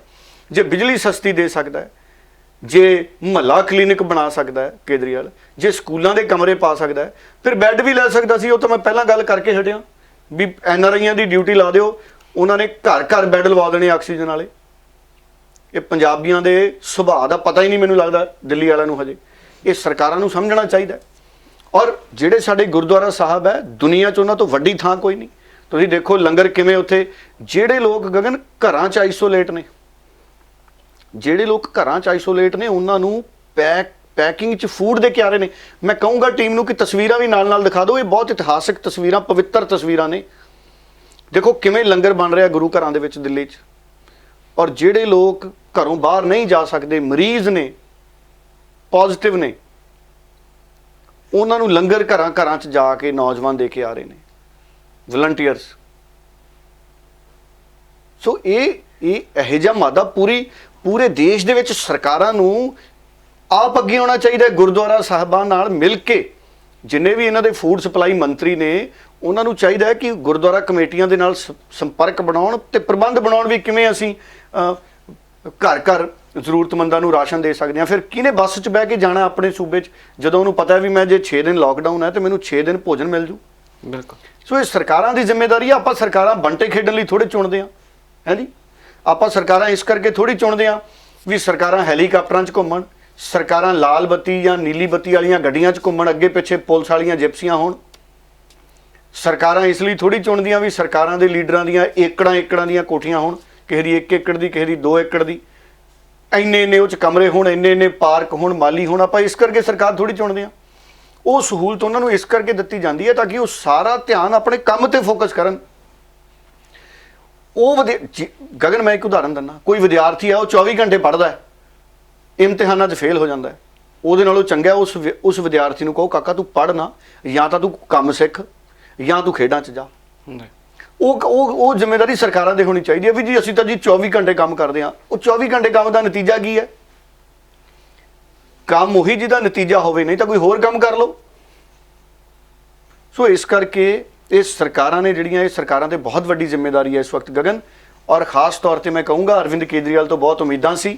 ਔਰ ਦਿੱਲੀ 'ਚ ਪਿੱਛੇ ਜੇ ਚੰਗਾ ਕੰਮ ਵੀ ਕੀਤਾ ਅਰਵਿੰਦ ਕੇਜਰੀਵਾਲ ਨੇ, ਬਿਜਲੀ ਸਸਤੀ ਦਿੱਤੀ ਹੈ, ਮੁਹੱਲਾ ਕਲੀਨਿਕ ਬਣਾਤੇ। ਪਰ ਹੁਣ ਫੇਲ ਹੋ ਗਿਆ ਕੇਜਰੀਵਾਲ। ਆ ਕੋਵਿਡ ਦੇ ਸਮੇਂ 'ਚ ਕੇਜਰੀਵਾਲ ਫੇਲ ਹੋ ਗਿਆ, ਮੈਂ ਇਹ ਕਹੂੰਗਾ ਦਿੱਲੀ 'ਚ। ਔਰ ਸਾਡੀ ਕੇਂਦਰ ਸਰਕਾਰ ਮੁਲਕ 'ਚ ਜਿਹੋ ਜਿਹੀ ਉਮੀਦ ਸੀ ਉਹੋ ਜਿਹਾ ਕੰਮ ਨਹੀਂ ਕਰ ਸਕੀ। ਬਿਲਕੁਲ। ਸੋ ਉਮੀਦ ਇਹੀ ਹੈ ਕਿ ਜੋ ਲਗਾਤਾਰ ਜਿਸ ਤਰ੍ਹਾਂ ਇਸ ਜਹਾਨ ਦੇ ਉੱਤੇ ਲੋਕ ਜਾ ਰਹੇ ਨੇ, ਉਸ ਗਿਣਤੀ ਦੇ ਵਿੱਚ ਵੀ ਜ਼ਰੂਰ ਜਿਹੜੀ ਰਫ਼ਤਾਰ ਦੇ ਵਿੱਚ ਕਮੀ ਆਏਗੀ ਤੇ ਲਗਾਤਾਰ ਜੋ ਕੇਸ ਵੱਧ ਰਹੇ ਨੇ ਉਹਨਾਂ ਦੇ ਵਿੱਚ ਵੀ ਜ਼ਰੂਰ ਕਮੀ ਆਏਗੀ, ਤਾਂ ਜੋ ਇੱਕ ਵਾਰ ਫਿਰ ਤੋਂ ਜਿਹੜੀ ਜ਼ਿੰਦਗੀ ਹੈ ਦੁਬਾਰਾ ਲੀਹ ਦੇ ਉੱਤੇ ਪਰਤੇ। ਫਿਲਹਾਲ ਦੇ ਪ੍ਰੋਗਰਾਮ ਦੇ ਵਿੱਚ ਇਜਾਜ਼ਤ ਲਵਾਂਗੇ। ਬਹੁਤ ਬਹੁਤ ਧੰਨਵਾਦ ਜੀ।